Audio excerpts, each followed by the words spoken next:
Selamat pagi semuanya. Di sini saya mewakili kelompok 5 akan mempresentasikan hasil kerja kami, yaitu tentang askep kehilangan. Untuk mempersingkat waktu, langsung saja saya akan mempresentasikannya. Yang pertama itu pengertian kehilangan. Kehilangan adalah penarikan sesuatu atau seseorang, situasi yang berharga atau bernilai, baik sebagai pemisahan yang nyata maupun yang diantisipasi. Kehilangan terjadi apabila sesuatu atau seseorang tidak dapat lagi ditemui, diraba, didengar, diketahui, atau dialami.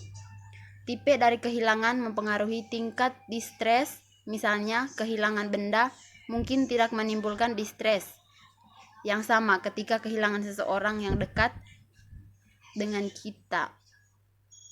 Yang berikut adapun sifat kehilangan. Yang pertama yaitu tiba-tiba atau tidak dapat diramalkan. Kehilangan secara tiba-tiba dan tidak diharapkan dapat mengarah pada pemulihan duka cita yang lambat.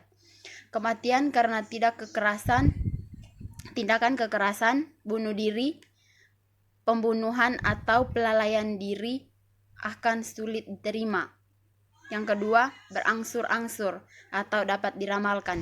Penyakit yang sangat menyulitkan, berkepanjangan, dan menyebabkan ditinggalkan mengalami keletihan emosional. Jenis-jenis kehilangan. Yang pertama, kehilangan objek eksternal, kehilangan lingkungan yang telah dikenal, kehilangan orang terdekat, kehilangan aspek diri, kehilangan hidup. Adapun tipe kehilangan dibagi dalam dua tipe, yaitu aktual atau nyata, mudah dikenal atau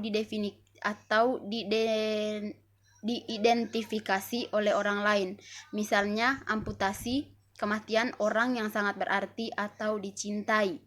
Yang kedua, persepsi, hanya dialami oleh seseorang yang sulit untuk dapat dibuktikan. Misalnya, seseorang yang diberhenti bekerja atau PHK menyebabkan perasaan kemandirian dan kebebasannya menjadi menurun. Adapun pengkajiannya yaitu jadi upaya mengamati dan mendengarkan isi duka cita klien, apa yang dipikirkan, dikatakan, dirasakan, dan diperhatikan melalui perilaku.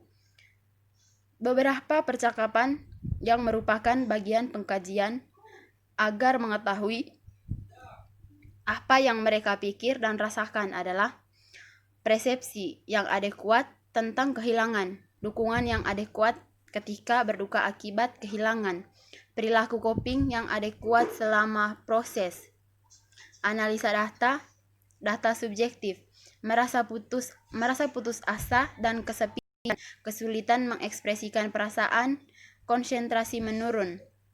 Adapun data objektifnya itu menangis, mengingkari kehilangan, tidak berminat dalam berinteraksi dengan orang lain, merenungkan perasaan bersalah secara berlebihan, adanya perubahan dalam kebiasaan makan, pola tidur, tingkat aktivitas.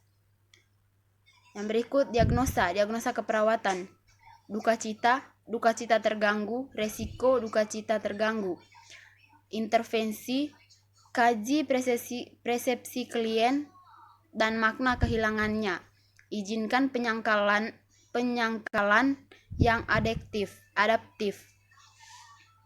Yang kedua, dorong atau bantu klien untuk mendapatkan dan menerima dukungan. Yang ketiga, dorong klien untuk mengkaji pola coping pada situasi kehilangan masa lalu saat ini. Dorong klien untuk meninjau kekuatan dan kemampuan personal. Dorong klien untuk merawat dirinya sendiri. Evaluasi. Klien mampu mengungkapkan perasaannya secara spontan. Klien menunjukkan tanda-tanda penerimaan terhadap kehilangan. Klien dapat membina hubungan yang baik dengan orang lain. Klien mempunyai coping yang efektif dalam menghadapi masalah akibat kehilangan. Yang berikut, klien mampu minum obat dengan cara yang benar. Terima kasih.